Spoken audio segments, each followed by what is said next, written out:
یا رسول اللہ صلی اللہ علیہ وسلم آپ نے اس عورت کی نماز جنازہ پڑھی؟ حضرت عمر فاروق رضی اللہ تعالیٰ عنہ نے فرمایا کہ یا رسول اللہ صلی اللہ علیہ وسلم آپ اس کی نماز جنازہ پڑھیں گے؟ اس نے تو زنا کیا ہے اور زنا گناہ کبائر میں سے ہے۔ اس پر رسول اللہ صلی اللہ علیہ وسلم نے ارشاد فرمایا کہ اس اللہ کی بندی نے ایسی سچی اور پکی توبہ کی ہے کہ اگر مدینہ المنورہ کے 70 سخت گنہگاروں پر اس کی توبہ تقسیم کر دی جائے تو ان سب کے لیے کافی ہو جائے، یعنی ان سب کے گناہوں کا کفارہ ہو جائے۔ پھر فرمایا کیا آپ نے ایسی کوئی عورت دیکھی ہے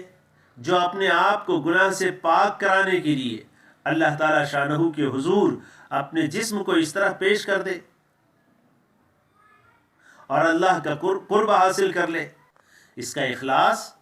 زنا کے گناہ کی نحوست جو ہوتی ہے اس سے بھی بہت ہی زیادہ بڑھ گیا۔ اس حدیث شریف سے بہت سی چیزیں متفرع ہوتی ہے۔ پہلے نمبر کی بات یہ ہے کہ اگر زانی یا زانیہ شادی شدہ ہے تو اس کی سزا رجم کرنا یعنی سنسار ہے، کیونکہ یہ کتاب اللہ کا حکم ہے۔ مسلمانوں نے اس آیت کو پڑھا ہے، محفوظ اور یاد کیا ہے اور اس حکم کو نافذ کیا ہے۔ رسول اللہ صلی اللہ علیہ وسلم نے بھی رجم کیا ہے اور آپ صلی اللہ علیہ وسلم کے بعد خلفائے راشدین نے بھی سنسار کیا ہے۔ لیکن بعد میں اللہ تعالیٰ نے کسی حکمت و مصلحت کے پیش نظر اس کے الفاظ کو قرآن کریم سے منسوخ کر دیا اور اس کا حکم اس امت میں باقی رہا کہ اگر کوئی شادی شدہ مرد یا عورت زنا کر لے تو انہیں سنسار کیا جائے یہاں تک کہ وہ جاں بحق ہو جائے۔ اور اس کا طریقہ یہ ہوگا کہ ایک وسیع میدان میں اسے کھڑا کر دیا جائے اور مسلمان اس کے گرد چاروں طرف جمع ہو جائیں اور اسے پتھروں سے اس طرح مارا جائے کہ اس کی موت واقع ہو جائے۔ اور اس میں بھی اللہ جل شانہ کی عجیب حکمت ہے کہ شریعت مطہرہ نے یہ حکم نہیں دیا کہ اسے پھانسی دے دی جائے یا اسے ذبح کر دیا جائے تاکہ اس کا کام تمام ہو جائے، نہیں، بلکہ یہ حکم دیا گیا کہ اسے پتھروں سے مارا جائے تاکہ جسم کے ایک ایک حصے میں جہاں جہاں پتھر لگے تکلیف پہنچے، کیونکہ زانی جب زنا کرتا ہے تو جسم کا رواں رواں اور جسم کا ہر جز اس کی لذت حاصل کرتا ہے تاکہ اس کی لذت کی بقدر اسے سزا اور عذاب ہو، تاکہ جسم کا ہر جزو اور رواں رواں اس تکلیف کے نتیجے میں پاک اور صاف ہو جائے۔ اسی وجہ سے علماء فرماتے ہیں کہ یہ جائز نہیں کہ بہت ہی بڑے بڑے پتھروں سے اسے مارا جائے تاکہ ایک دم سے اس کا کام تمام ہو جائے، اور بالکل چھوٹے چھوٹے پتھر اور کنکریوں کا استعمال بھی نہ کرے تاکہ اس کی تکلیف بڑھ جائے اور موت میں تاخیر ہو جائے، بلکہ درمیانی قسم کے پتھروں کا استعمال کرنا چاہیے تاکہ اسے تکلیف کا احساس بھی ہو اور مقصود حاصل ہو جائے اور موت واقع ہو جائے۔ اسی طرح اس حدیث شریف سے ایک بات یہ بھی واضح ہوتی ہے کہ اگر کسی شخص سے کوئی گناہ کبیرہ ہو جائے یا زنا ہو گیا اور وہاں مسلمان حاکم یا قاضی ہے تو اس کے لیے مناسب ہے کہ وہ اس حاکم یا قاضی کے سامنے حاضر ہو کر اپنے گناہ کا اقرار کر لے تاکہ اس پر حد جاری ہو جائے اور دنیا ہی سے وہ اس گناہ سے پاک صاف ہو کر چلا جائے۔ بعض علماء فرماتے ہیں کہ اگر اس پر کوئی گواہ نہ ہو، شاہد نہ ہو، تو بہتر یہ ہے کہ اپنے آپ کو، اپنے گناہ کو خود ظاہر نہ کرے بلکہ تنہائی میں اللہ کے سامنے گریہ وزاری کرے اور اپنے گناہ کو معاف کرانے کی کوشش کرے۔ ایسے ہی جہاں اگر کوئی شرعی حاکم نہیں ہے، مسلمان حاکم نہیں ہے جس کے پاس حد کے جاری کرنے کے اختیارات نہیں ہوں،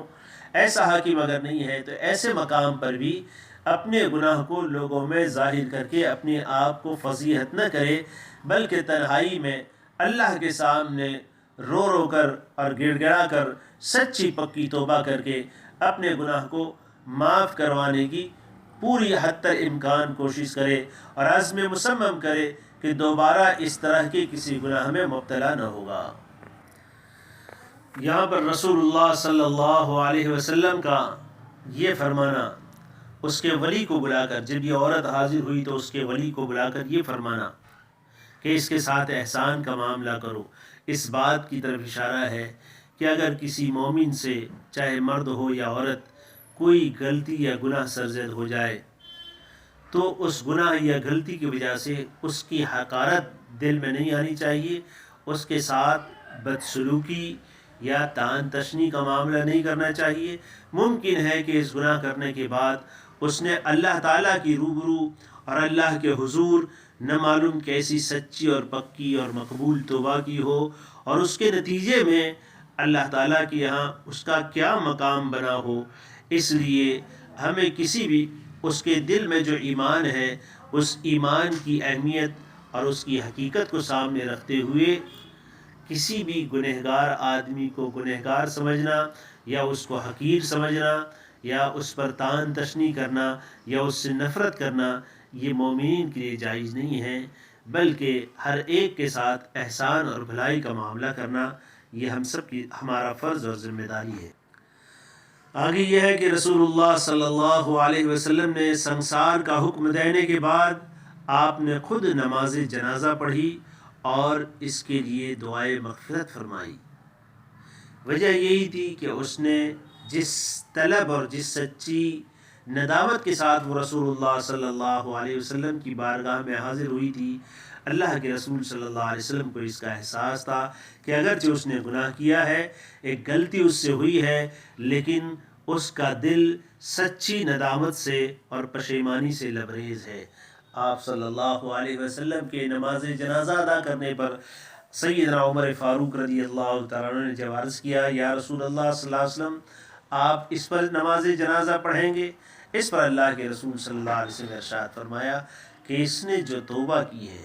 وہ توبہ کی کیفیت ایسی ہے کہ اگر مدینہ المنورہ کے 70 افراد پر اس کو تقسیم کر دیا جائے تو ان کے گناہوں کے لیے یہ کفارہ بن سکتی ہے۔ اخیر میں رسول اللہ صلی اللہ علیہ وسلم نے ارشاد فرمایا کہ اس عورت کا اپنے آپ کو، اپنی ذات کو اللہ کے حضور پیش کر دینا اپنی تطہیر کے لیے، اپنی پاکی صافی کے لیے، یہ بہت بڑی بات ہے، اور فرمایا کہ اس سے افضل اور کون عورت ہو سکتی ہے جو خود اپنی ذات کو، اپنے آپ کو پیش کر دے تاکہ دنیا ہی میں وہ پاک صاف ہو جائے، آخرت کے دردناک اور وحشتناک عذابات سے بچ جائے۔ تو یہ اس کا اپنے آپ کو پیش کرنا، یہ اس کی سچی ندامت اور سچی توبہ اور اس توبہ کی قبولیت کی علامت ہے۔ اللہ تعالی ہم تمام کو بھی گناہوں سے بچنے کی اور اگر کوئی خطا ہو جائے تو اس پر سچے دل سے ندامت کرنے کی اور سچی توبہ کرنے کی توفیق عطا فرماویں۔ وآخر دعوانا الحمدللہ رب العالمین۔